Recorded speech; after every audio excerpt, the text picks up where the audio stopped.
Man, we was talking, man. I'm just gonna keep talking. No intro. No intro, man. But we talking about shared experiences, man. It's important to. Ebony, you was talking about before we got on camera. Life is just a vapor. It's a mist. We're here and we're gone, and we allow sometimes, the things that shouldn't bother us, that shouldn't be a bug to our journey. We just allow them to just lay right there. Mm-hmm. Keegan, a bird can land on my head. Can't do nothing about that. But if I let them build a nest there, it's on me. Yeah. Facts. Yeah. Facts. Man, it's one of those things, man, where I know what it's like to just dwell on things. I'm a dweller, more so a worrier. Yeah. I worry, and even as I have had children, that's added on to the anxiety, because you want your children to be well. You want your children to do well in life, so you're constantly thinking about their future. You're not even you just kind of stop even thinking. When you become a parent, Kicking, you just stop thinking about truly yourself, and it becomes everything you do becomes about your children. Yeah. Mm-hmm. And although that's admirable, it can be mistaken, because you can put so much into them, not knowing that you got to be the best version of yourself. Where are they going to get the example from? A tired, worn out person who always irritated. And I had to learn that as a parent, man. I got to keep posture when I'm a parent. Mm-hmm. Like, it's important for them to see excellence day in and day out, on a day-by-day basis, the way I execute in a household, just doing the little things, not letting them just settle for just this. And those things are important, man. Mm-hmm. Being a parent stretches you. Being a person that's giving to anything, Keegan, is tough. Yeah. Also, too, being a parent, you got to be careful, because you might make your kids gods. That's good, Keegan. Right, you put them on pedestals, and not just when you hold them up, but you also just make everything about them and call them like King KJ and stuff like that. Yeah, wow. I didn't know that. Wow. You're still a king now. Hey, something else.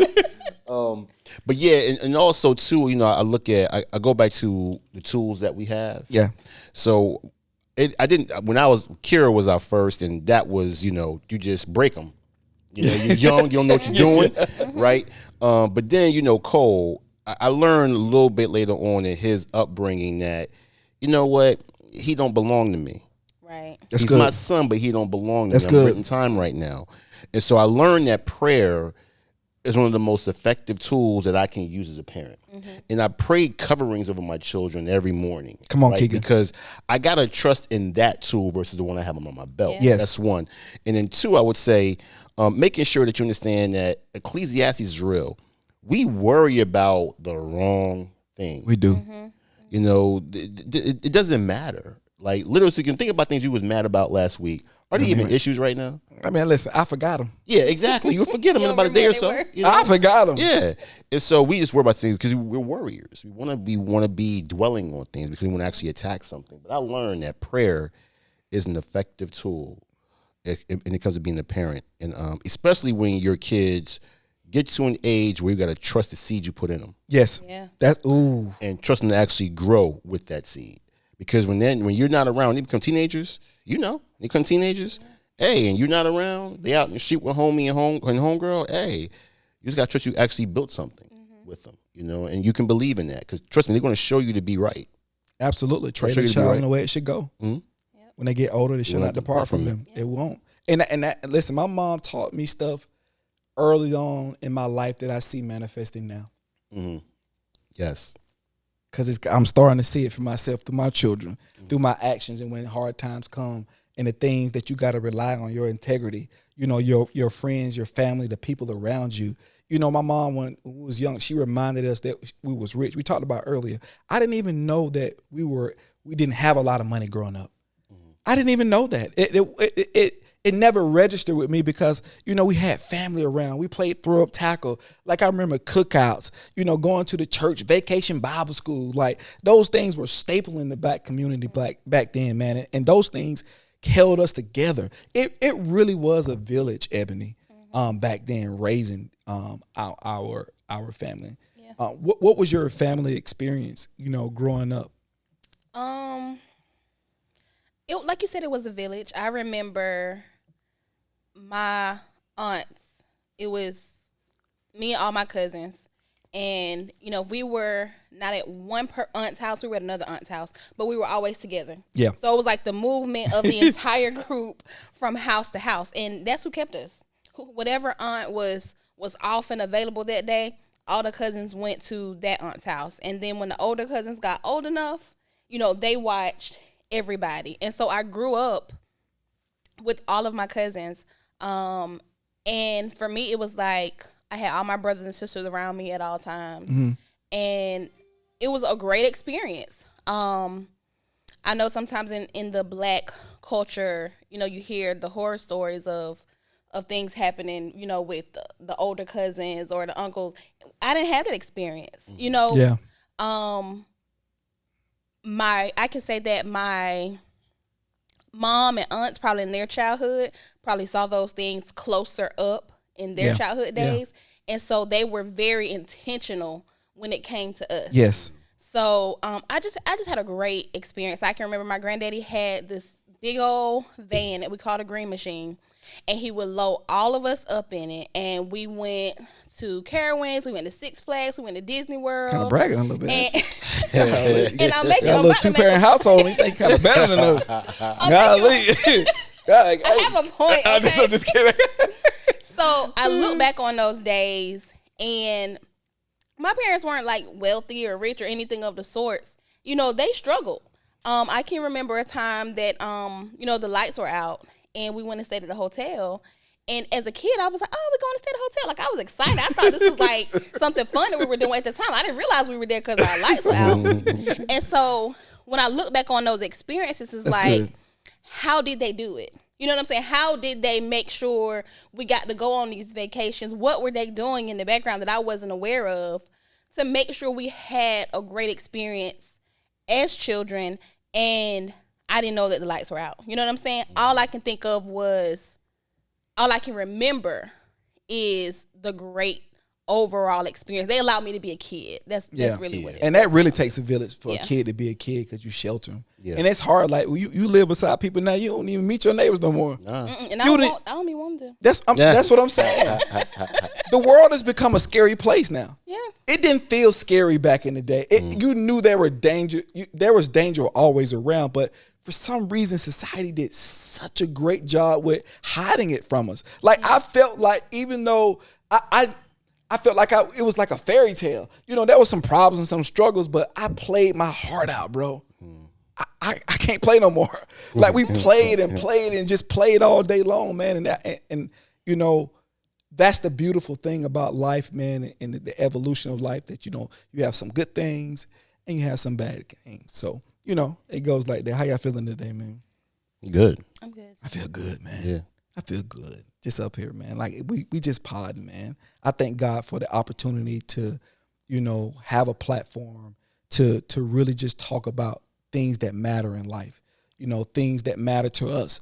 To be up here to talk and just deliver a word, man, and be a vessel, man, Keegan. And, you know, I'm glad to do it with you, Ebony. I'm glad that you up here, Ebony. How you feeling? I feel great. How AJ doing? Gotta ask you again. How AJ doing? He's doing good. He the baby of the podcast. We're talking about AJ. Good. He has on his Dallas Cowboys onesie today, so he's getting ready for football season. I just wanted to put that out there. Oh, God. How about them Cowboys? Yes. Listen, I'm not gonna say we're going to the Super Bowl this year. I'm not gonna do that. Not gonna do that. We're not gonna do that this year. I'm not gonna do that, Keegan. Tim, Why you got a looking knife? I got to cut my wrist. Y'all bugging. Listen, I'm not saying we're going to the Super Bowl. If Dak can get hot, if Dak can really, really spread the wealth, more of a Tom Brady approach, our offensive line is healthy. We're not really stacked at receiver. We got to see what Ezekiel Elliott going to do.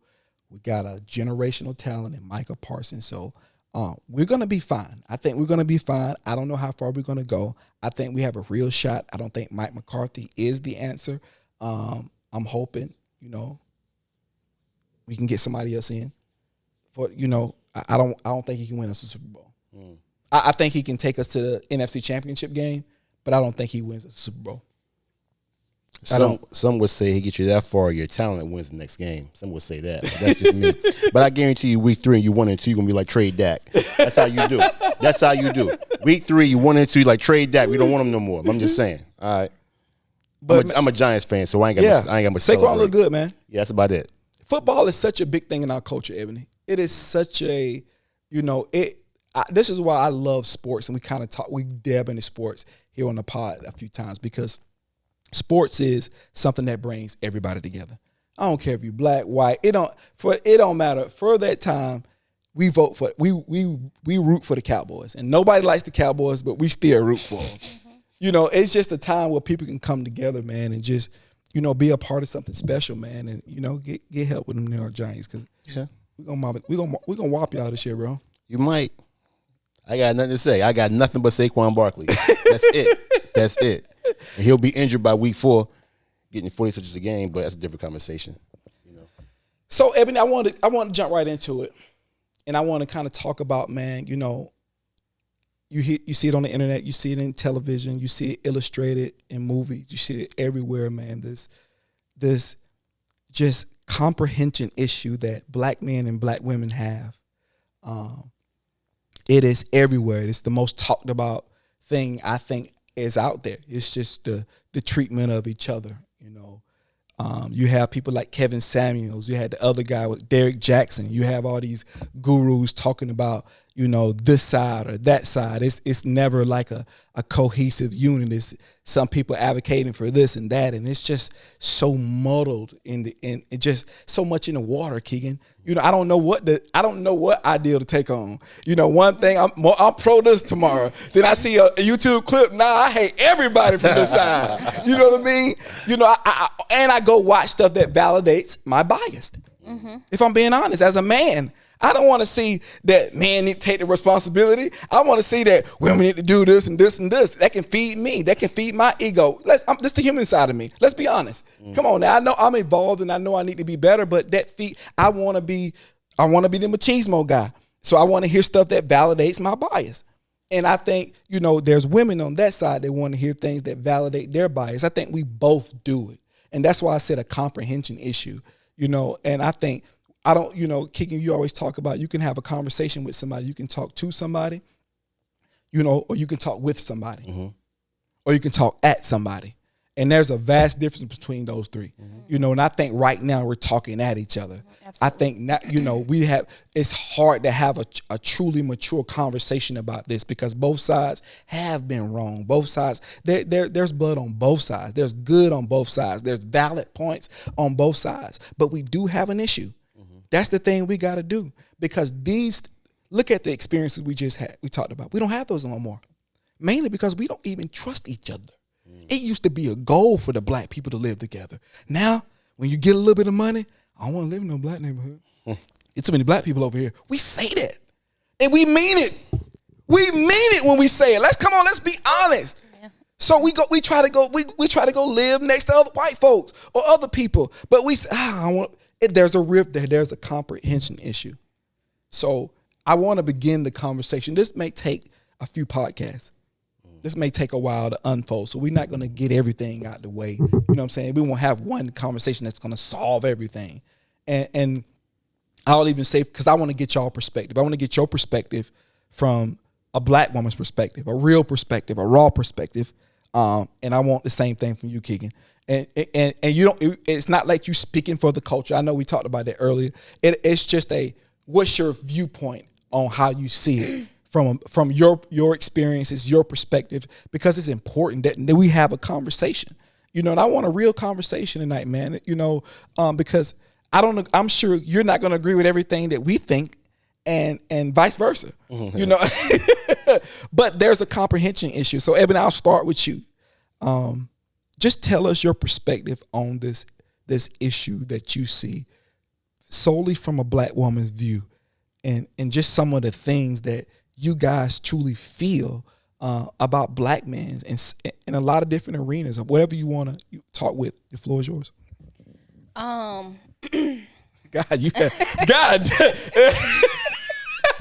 She got a posture. She got a posture. What do you start? That's what you about to say. Hey, let me go get my armor. No, it's not like that. Wale has a song that says, "Sue me, I'm rooting for everybody that's black," and I love that song because it speaks my heart.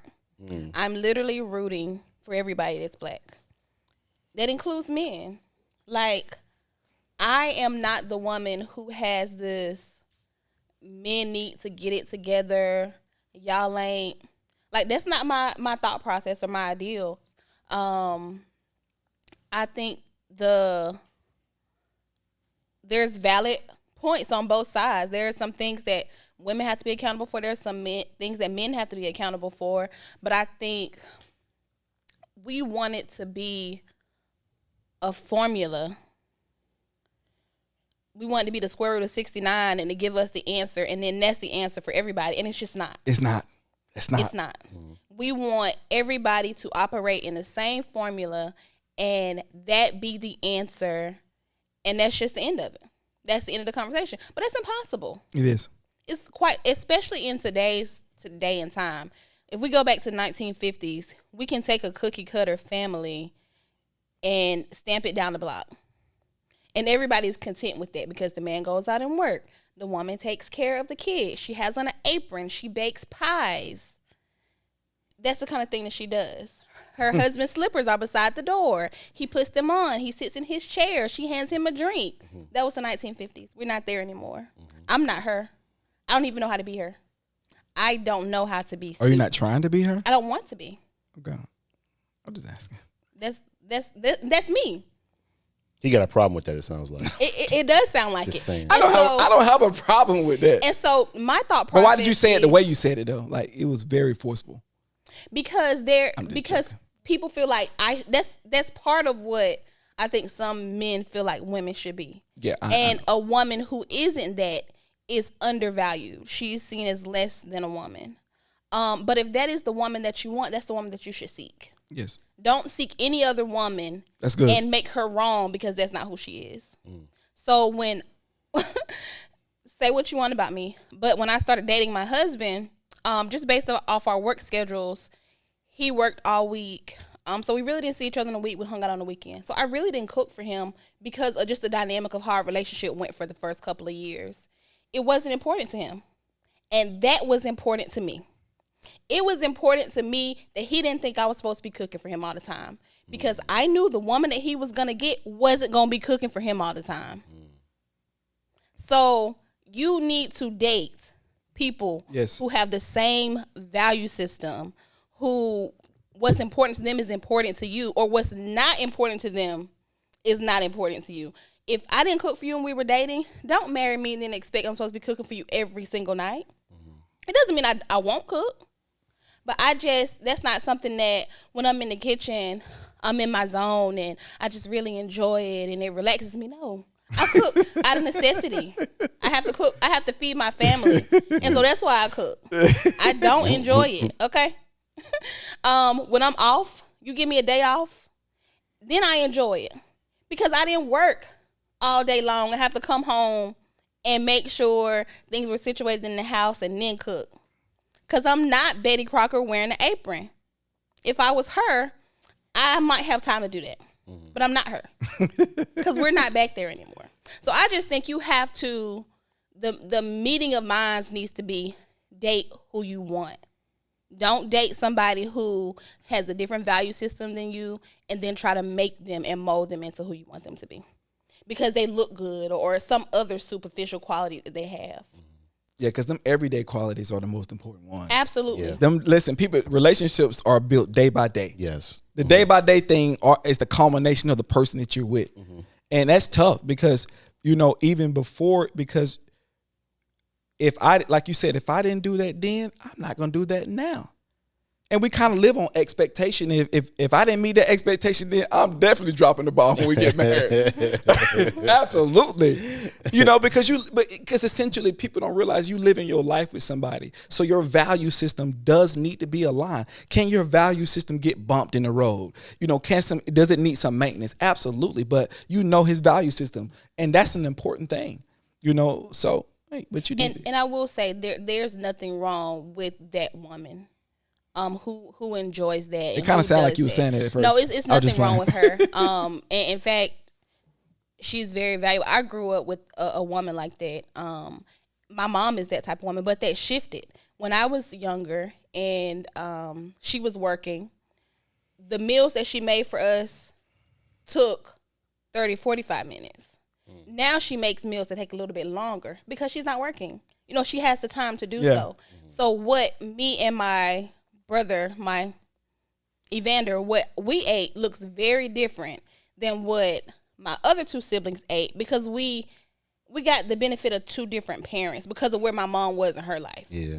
None of it was wrong. It was just what it was for the time that it was. And I think sometimes men, especially when it comes to women working like that, I think sometimes men get intimidated because they don't know where their place of need is.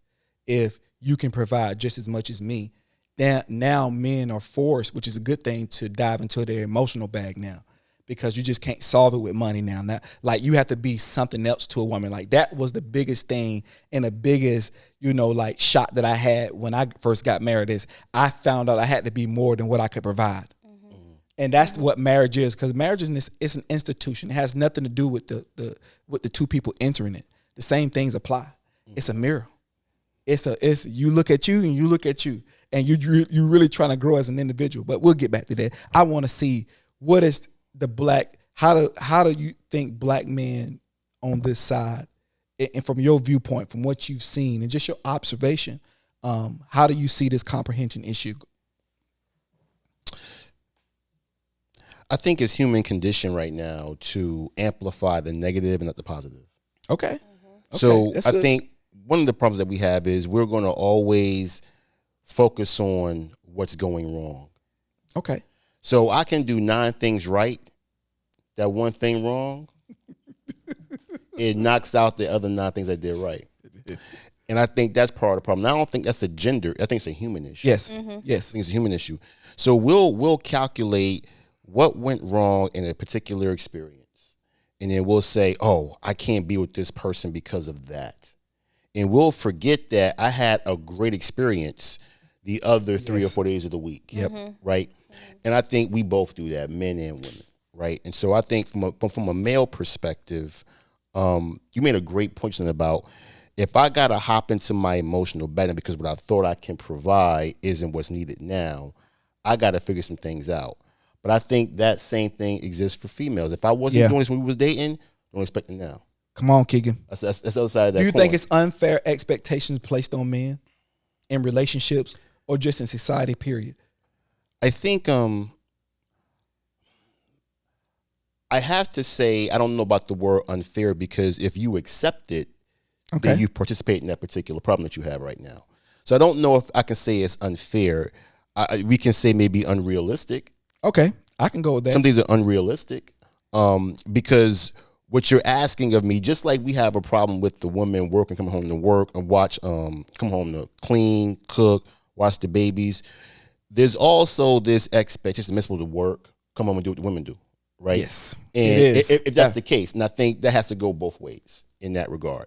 And so I think that we have to have a better conversation in front about what we're trying to accomplish. Because what you outlined, Ebony, was let's assess the right way while we're dating. Yes. I don't think we do that. We don't date. We don't court no more. We get infatuated. Yes. Come on.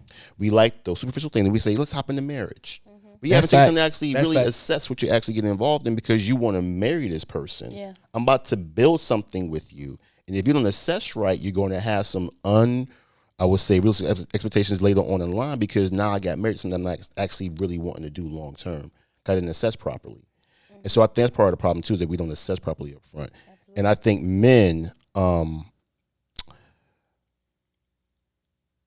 it's hard to speak because there's so many different scenarios out here right now.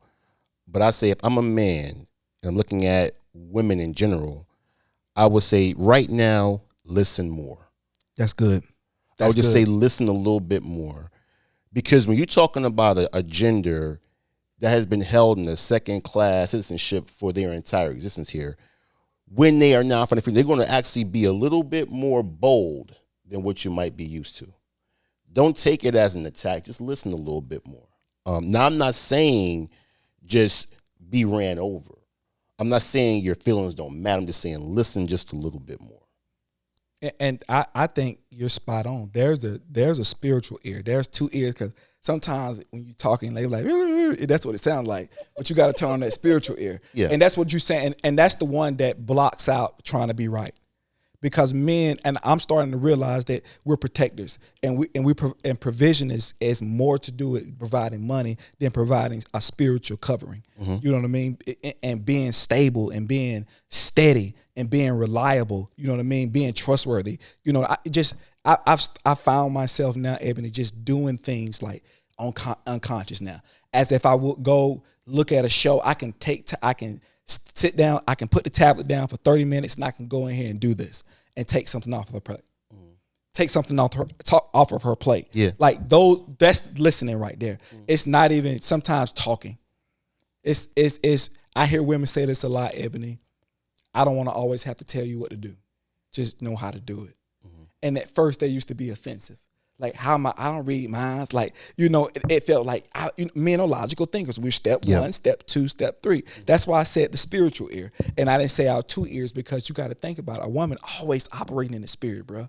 A good woman, she's always in it. God, she's always toiling. She's a nurturer. She's protective. Like, she's battling always. Women are always at war.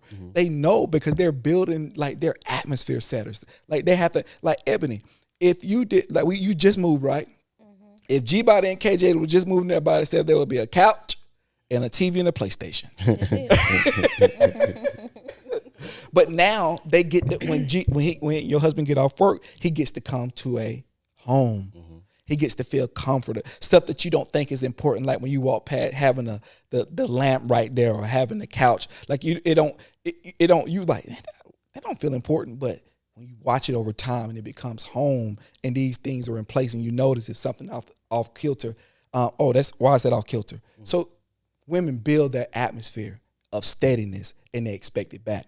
And I think for a long time, you know, even back in the 50s, I think women had the same attitude. They were just oppressed, like King talked about. I think they just had to do that so you guys can do this. You know, and I give them kudos, because they took a lot. It took a lot out of them to do that. I watched my grandmother cook 3 times. She cooked 3 times a day for 15 people. Man, I couldn't. Listen, Ebony just said, I ain't cooking all the time. Like, just think about that. Yeah. 15 people, bro. And they was probably ungrateful. Yeah, no question. No question. Ate and moved on. No thank you, no nothing. You know. But one thing I'll add too is, when you talk about the difference in the genders, you know, femininity is sourced in emotion, where masculinity is sourced in what you will call logic. Yes. Not intellectually, but in a step-by-step process of how I'm going to get something done, right?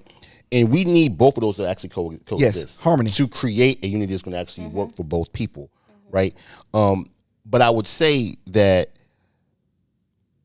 women are speaking up a lot right now and being bolder in that speech. Yes.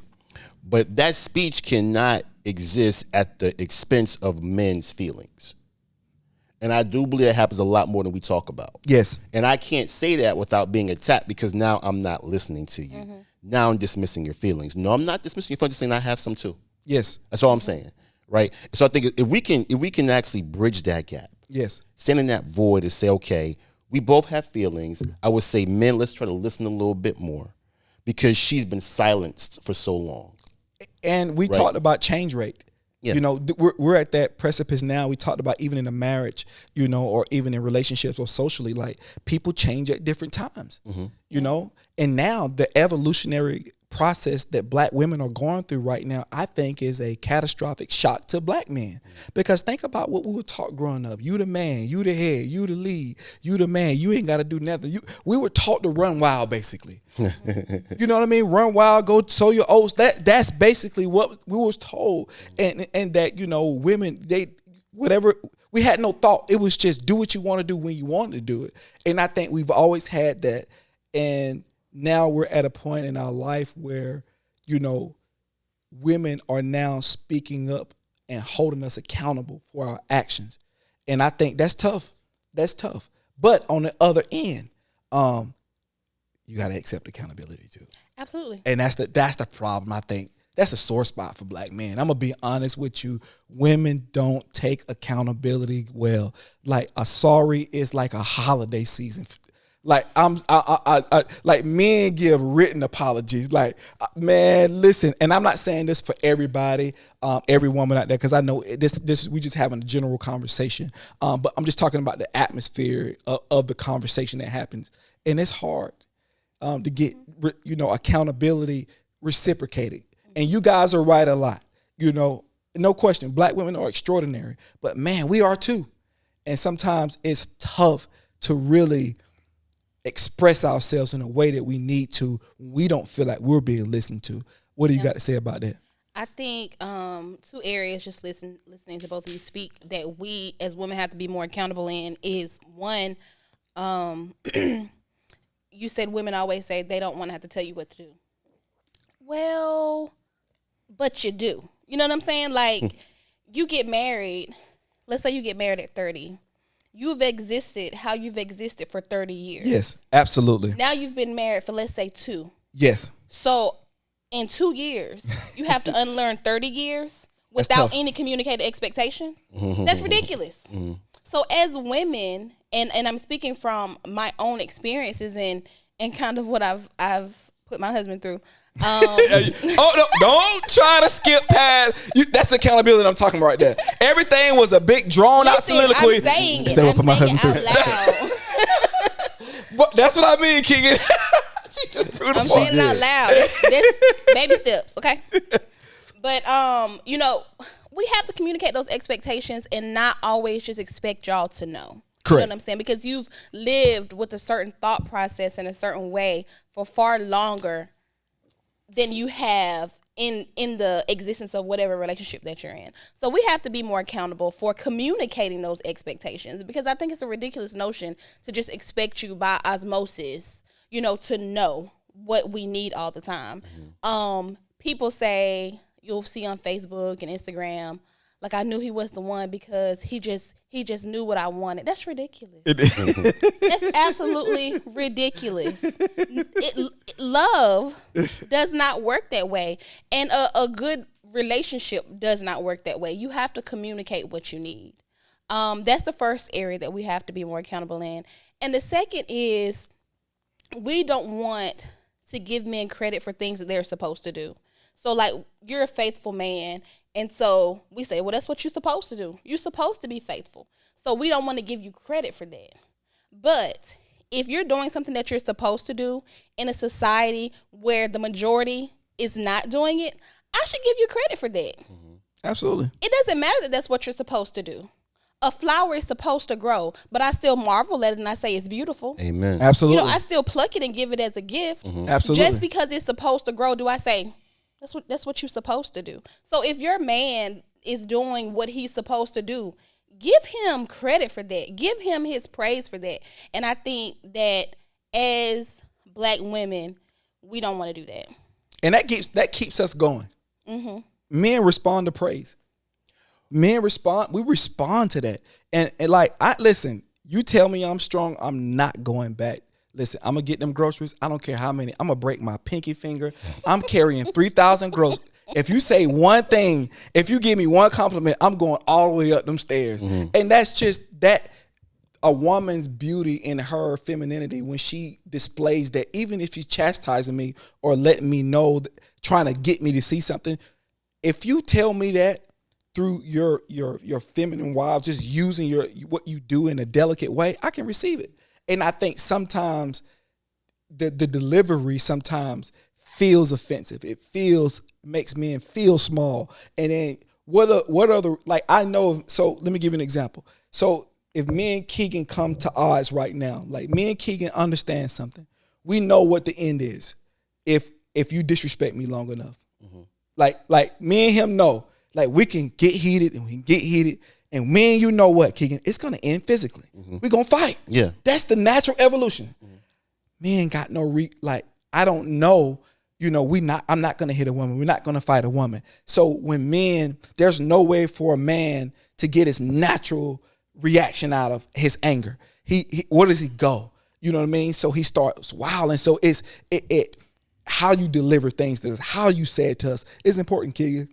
Well, I also say we got to learn how to manage our own emotions too. That's because good. We don't have to get physical. right? Yeah. But I'll also say in what Ebony was Now we got to talking fight about, though. I don't know what you're talking about. that was cowboy for you.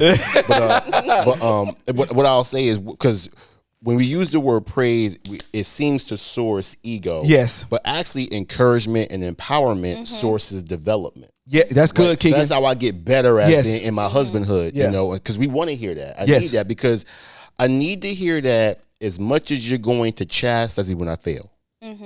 Because see, when I fail, have a lapse in judgment or I misdo something, or you're gonna let me know about that. Absolutely. I'm getting smoked for that. No, Yeah. well, I'm getting bow, smoked for boom, that, right? I mean, So- set up. Yeah. So my point is, you have to water that. You have to water that particular flower, right? In order, because me, I look at it as encouragement and empowerment. I really do, and I need that to help develop and become a better husband and grow my husbandhood and my fatherhood. Yes. You know, so that's very important, I think, to actually provide that because because I'm gonna pour into you as well, right? When dinner comes through, this tastes good. This tastes really, really good, Ma. Thank you. I appreciate it. You know, and when you cook, I'm gonna wash the dishes. Yes. Right. So Yes, absolutely. we I knew have that. to participate in that particular rescue if you're going to be a part of that unit. Yeah. In my opinion, but that goes back to trying to understand what each person's strengths are, Yes. and when you have a weakness, let's step in that gap. Right. Also too is that we give up on relationships so quick. You know, we forget that there's this word called grace. It is. There's a word Come on, called come on, Keegan. forgiveness. Come on, Keegan. And for some reason, that seems to be lost between the black man and black woman. It's like, if you mess up this one time, I'm done, I'm out. Yeah. Come on. You know, and I think that we got to get better. If you want to be with somebody for 30, 40 years, there's going to be some mess ups. It is. And There's going to be I'll- some mistakes. I'll say we don't give grace to black people. Period. You know, you think The about pedestal is super. yes, Yeah. we don't have grace for each other at all in our culture. No, you're absolutely correct. But I think if you think about your grandparents who've been together 10, 20, 30, 40 years, like that it was not rosy No. every single week, month, year across that 30-year time span. There were some things that happened. Hard. And they powered through, you know. But for some reason, today's relationships don't have that kind of strength, unfortunately. And so I would suggest to us, if you want to be in a union, you got to understand going in, this person is a human being. They're going to make a mistake. Absolutely. You're going to have a bad just one day. Absolutely. And the question is, are you going to give grace as much as you received it? Yeah. You know, and if you can't do that, don't get into a union. Do not get into a union. That's tough. Because that reveals who, I think, and I talked about this last week on that first tape that didn't get aired. Remember that? And I talked about destination addiction, the idea that happiness lies somewhere else. That's the moments that we all get into. We be like, I'll be happier over there. Yeah. You might, but since the habit that didn't work here, since you went over there and didn't think you didn't have to change it, it's still gonna be there. Yeah, you're gonna be there. You're gonna be there. Yeah. And when you will have the same issue with the same person, I think, people. Let's put an asterisk by this. People make sometimes there's just bad decisions and bad choices that's made. Sometimes things just don't make sometimes. But the one that you're with, the people that you love, the people that you're in a relationship with, man, it's hard to find genuine people. Yes. And I think, man, that's a reason to fight. Yes. And just because with all the noise going on, with all the noise that's going on right now, there's Ebony's in the world. There's Keegan's in the world. There's good people who genuinely want to see, us come together as a culture and be better for each other. Because, the conversation, and looking at black men and black women, we've both have had our share of suffering. We both have, had, like I said earlier, valid points on both sides. You can make a case for both sides. If you argued in the courtroom, Ebony, you could. And the jury might say, okay, well, I don't know what to choose, but you got to choose love. I think we just choose each other. Take down the walls of judgment. Give people grace. Yes. Give people grace because man, Ebony, I might be okay right now. I might be good right now. I might be hitting on all cylinders. Let's go 5 years from now. You don't know what can hit your life. No question. Right. And that's why everything is a mirror, because whenever your partner's down or whenever your partner's down, be strong for them, because at some point you're going to need that strength. And we all going to need it with each other. And I think, Ebony, how do we begin to start to bridge the gap? I want to talk about solutions for a second. How do we start to, what are some things we can do to start, some communication ideas we can do with each other, or just things we can stop doing to each other socially, and relationally, that can help us starting to bridge the gap? Question for both of you guys. I think, honestly, the biggest and the best thing that we can do is have like honest, open communication. Yes. And when you're truly having honest communication, hurt feelings can happen. Yes. And, we can say things to each other that the other person might not like. But if it's said in love, Yes. Yeah. it gives them room to digest and receive what's being said. Yes. I think oftentimes in relationships, we don't want to say those things because it will hurt their feelings. It will. Or the backlash. Especially, again, this is accountability moment, especially things coming from a man to a woman, because our attitude is part of our armor. And so to avoid that attitude, y'all will lie. Yes. Yes. Absolutely. Listen, absolutely. Yes. I'm definitely lying. Yes. Because we know you're going to get some heat. You're Man, gonna listen, get some heat. bro. Yeah. And I've had situations, and this is why it's not good to lie. Because if a woman asks you a question, she probably already knows the answer. Mm-hmm. That's scary too. And so I've had situations where I've asked questions that I knew the answer to, and then I got lied to. And Was that manipulation? call it what you want. So you can manipulate to get to a moral compass. That's what you're saying. You can manipulate. I have a point here. Because women do that a lot. I'm going somewhere. Oh, go ahead.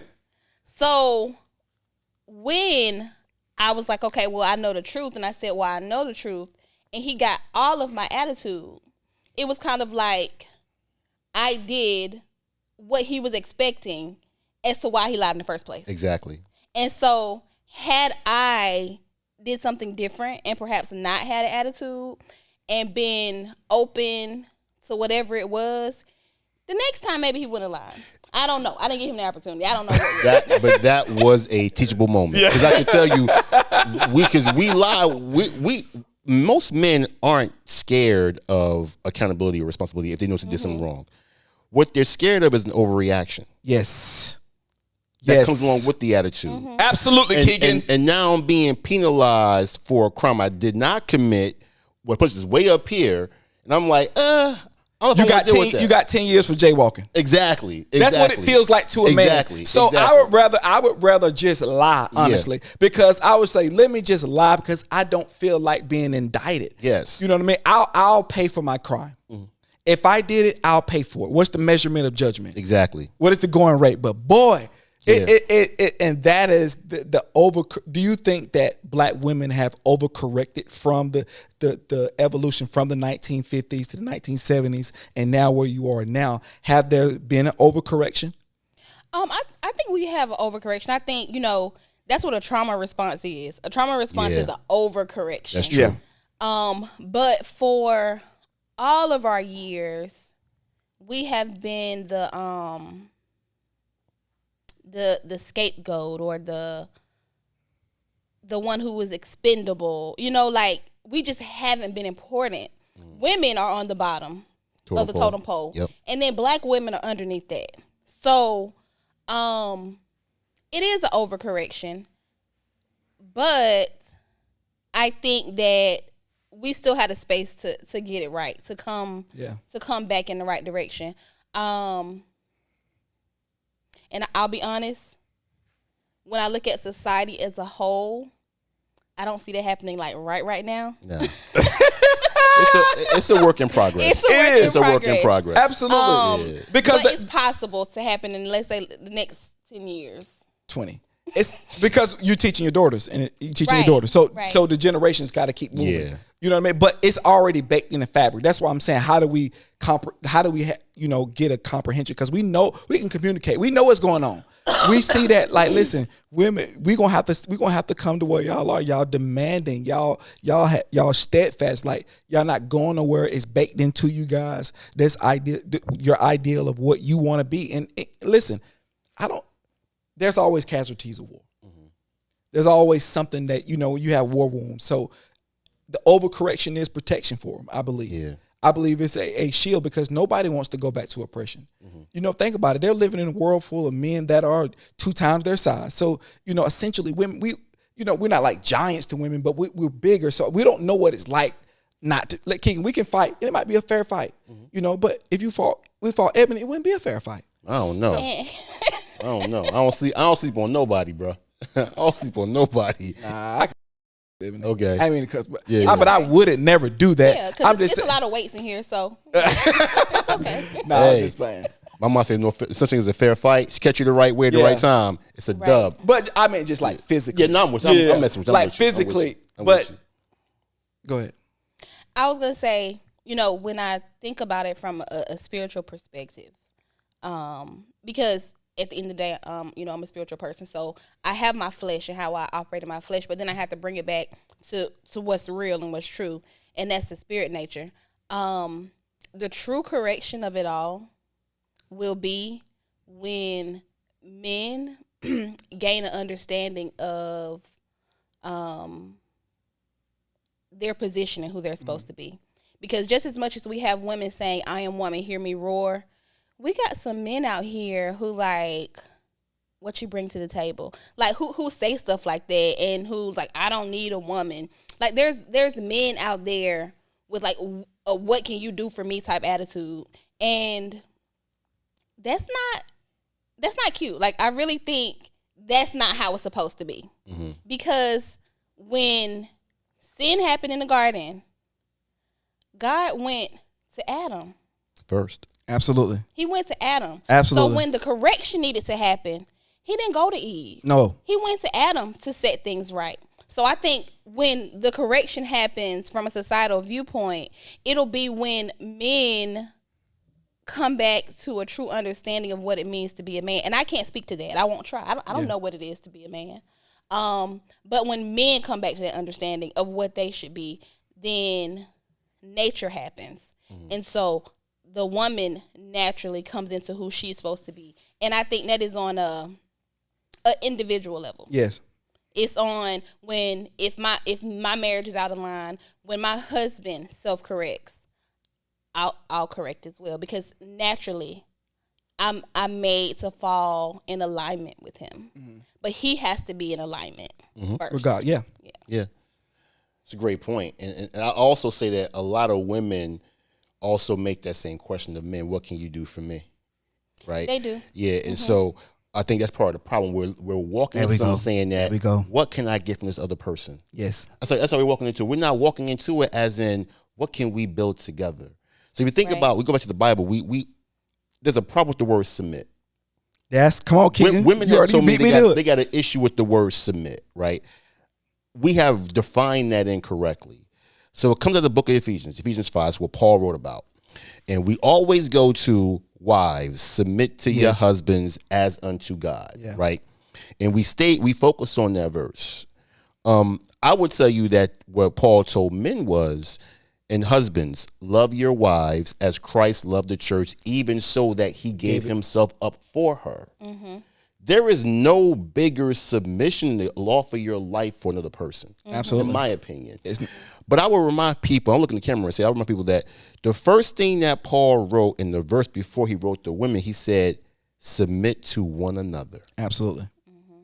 So let's first not walk into and say, what can you do for me, Ebony, and vice versa.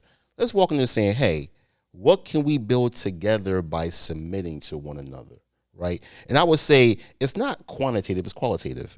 Be kind. Come on. Bring grace. Come on. Have mercy. Come on. Right?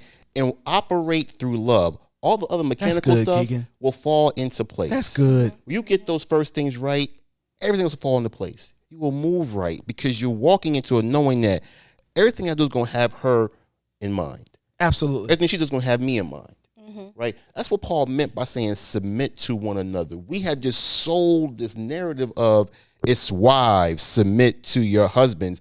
And not only that, we now use the phrases women submit to men. One, if you're not married, this does not apply. Absolutely. Let's be 100% clear. Absolutely not. If you're not in union with the person, this does not apply. Right? So I would say let's first get the scripture right. and submit to one another. That's what's in Ephesians. That's right before he wrote about wives. Submit to one another. Be gracious. Be merciful. Be kind. Operate in love. All the mechanical stuff will fall into place. Absolutely. It'll fall into place. Absolutely. Man. And submit has become a taboo word. It's taboo. And I just think you said it best, Keegan, both parties have to come in with the same idea. And submission is not a bad word. It's you taking the stress off of yourself and allowing and just allowing a person to help you carry the weight. Because that's why, like, opposites attract sometimes, because there's things that you're good, you can do well. Like, think about it, y'all opposite. There's things that G-Body do that you don't do, and you need him to be that for you, and you need him to be some things for you, and it's vice versa. That's how relationships work. Relationship, y'all relating to each other. Y'all learning each other, and I think that's the combination that's going to get us ultimately back to our families, being able to accumulate wealth, families staying together and growing together and being a unit. And that, evident, just watching your family, you grew up in a 2-parent household, and you know the beauty of that. You just talked glowingly about your life. Everything wasn't always together. Like, think about it. You had listen, things weren't always together in your life. Think about it. You had a ride. Your daddy was on the podcast. Y'all had a ride, bro. Yeah. So, but you still found joy because your mother and your father found a way to put their differences and even their own. And sometimes we have to break down the monuments of our own standards in order for marriages and relationships to live. Because God's probably trying to build a new one. Yeah. Because the old one don't work no more. Yeah. And I think that's where men and that's where women, that's where the miscommunication, that's where it comes in. We got to know that all got to change. We all have to evolve. Everybody's evolving right now. And you know what? I think it's happening fast for everybody. It's happening fast. Think about it, man. Man, we in August, bro. Kids about to go back to school. We were just in the pandemic. Time is moving fast. People are growing at a faster pace, mainly social media. Everything's moving like this, Ebony. Yeah, microwave generation. Absolutely. We talked about it earlier before we leave. Like, we was talking about how songs, and you said that there's nothing like the 90s R&B. And there's nothing like the 90s R&B because we got to marinate on that music. Yeah. We got to really feel it. Now music come out like this, boom, it's on to tomorrow. Boom, it's on to tomorrow. Who coming out next week? How many did they sell? And then boom, they going out. And then you don't really get a chance to digest anything. And I think not just with music, that's a microcosm of life, because if you look at it, everything's like that, Ebony. It's like people's birthday passing faster. We don't stop and really just celebrate no more. You know what I mean? We don't really do a Post lot on that wall on Facebook. We don't. Everything's a post. Like, even when somebody died, Facts. like, we be rushing Facts. to Facebook to show it when somebody died. That used to be one of the most intimate moments there is. It's not no more. Yeah, you're It's right. more about the people here than it is the person that died. About who knew him the best, who knew her the best. You know, and that's a fun little thing to do, but it's nevertheless, our life is just moving so fast. Yeah. And I think that's one of the issues that we're dealing with, just the speed of life, Keegan. I agree. We always talk about what? Slow down. Slow down. Slow down, take a breath. Slow down and get better. Slow down and see where you can get better. I know I can tell men this, man. And from my own experience, I just had to sit back and really watch. You know, sometimes men are based in right and wrong and left and right. And sometimes you got to really see the nuance of what your lady talking about. You got to see the nuance of what she need. You got to see the nuance of what your family need, especially if you're a married man. It's important to be intentional, to pay attention, to be present. I didn't know how important those things was, but again, because Keegan, I got information in a generation that was not going to exist now. So basically, I was raised to think one way in one era, that information won't work in this era. And it just doesn't. And it's up to us, the men in my age group, your age group, Keegan, to really set it, because we're the leaders of the generation. We're going to set the tone for where men will be going forward, because we're going to either put our excuses in them, or we're going to put our work ethic in them and show them that, hey, listen, this is a hard road. This is how things go. You know, some of our fathers didn't do the best job with that, but it's now our opportunity to get better. It's your opportunity to teach, you know, the young girls coming up in this generation what it's like to be a woman, and wherever that is. It's an ever evolving thing, you know, for both of us. You know, King, you're not a traditional man. You're different. You know what I'm saying? You do different things. You have an expanded mind. You know what I mean? So even masculinity, you can't just put in a box.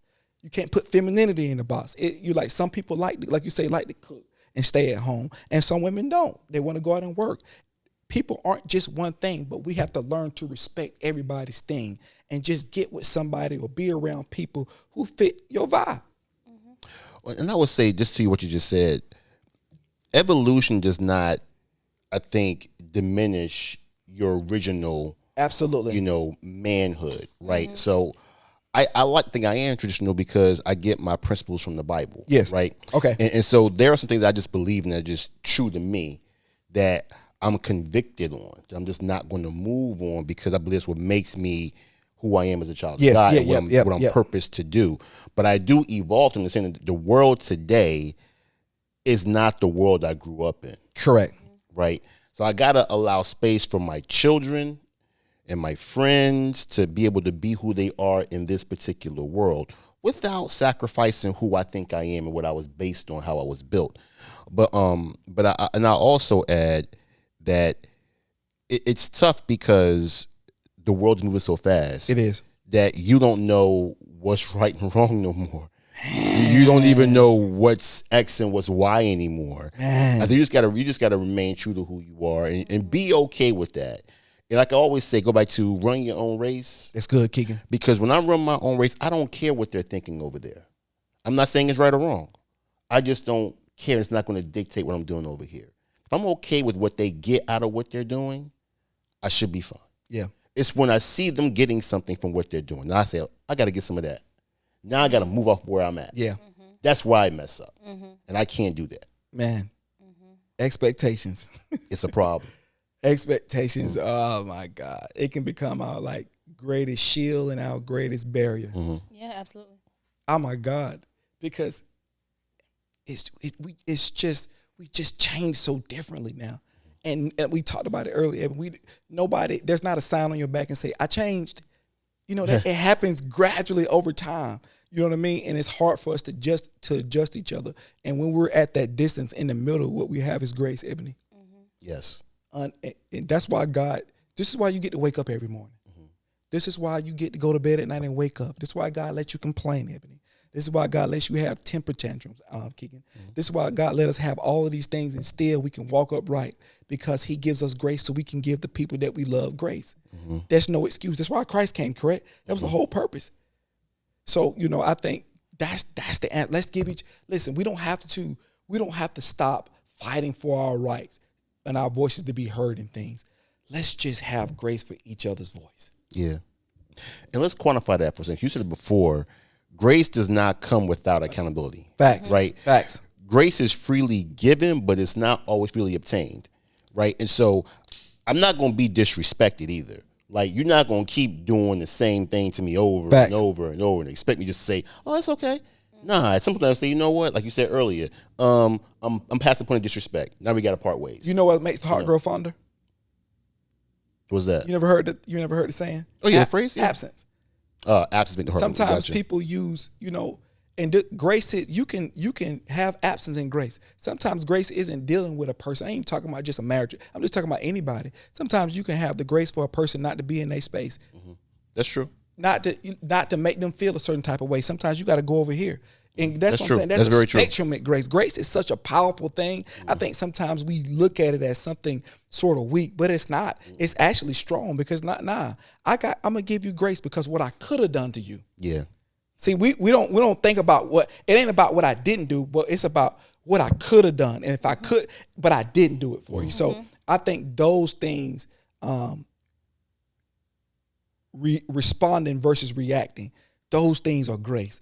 And that's hard to hold, especially Ebony in a relationship. That's tough. Yeah, because also grace don't come without consequence. It doesn't. No doubt. If in a relationship you cheat on me, the grace comes in where I still allow you to be my husband. But the consequences behind that are the mistrust. Now the things that you have to do to earn that trust again. So all the things that will come from the breakdown that you have now caused between us as husband and wife. You get to keep your position, but there's still some consequences from it. Grace just allows you to maintain being my husband. No question. It's a great example. That's a great example. That's tough too. And, It is. and getting over just barriers of what we expect relationships to be. And nobody marriage and relationship is the same. True. Very true. You can't align what might work at your house ain't gonna work at your house. Ain't gonna work at my house because we got a different set of circumstances. This is why when people are speaking, we gotta listen. But this is why when the people who are speaking, they gotta also listen as well. Everybody gotta listen to each other, because if we don't listen to each other, we're going to drown each other out. Yeah. And then we're going to be frustrated at each other, because what we do socially sometimes comes into a married bedroom, ideologies and thinking and things like that. And you say these things to your husband and wife. Remember, marriage is God's institution. And I always believe that whether it works out or not, marriage is God's institution. And I think that, we have to give each other the space to grow. And I think, we'll continue this conversation. We'll continue this conversation and grow from it and get a little bit more specific and dive into some more things, man, because I believe that, this is the framework of how Black liberation happens. Any liberation, it starts with the family. And at the heart of the family is the husband and the wife, the boyfriend and girlfriend. We start there. So we, when we get back, I want to, how do we court in this generation? How does that look from the onstart? So we talked about a lot of macro things tonight, a lot of high level things. So when we get back, I want to kind of start from the beginning. Gotcha. And how we start dating each other and talking to each other. What does that look like? And how does that lead all the way up to a marriage, and have some conversations about that? Because ultimately that's where we are now. We're in the prime, kind of the thick of things in our marriage. So we're dealing with a lot of these things that we're talking about, and what better way to try to help each other solve our issues? Because it takes a village. Yes. It does. And like you said, we don't live beside people anymore. So we got podcasts now. You know what I'm saying? We don't live beside everybody. So True. Guys, beautiful podcast tonight, man. I appreciate you guys coming out. Yes, Ebony, once again, you was 15 for 18. 15 for 18 tonight, Ebony. You missed a couple times because you were buddy. I'll be honest with you. Nah, we'll continue this. We appreciate y'all. Deep Service Podcast on Instagram, Deep Service Podcast on YouTube. Y'all follow us and subscribe. Thank you. Have a great night. Peace.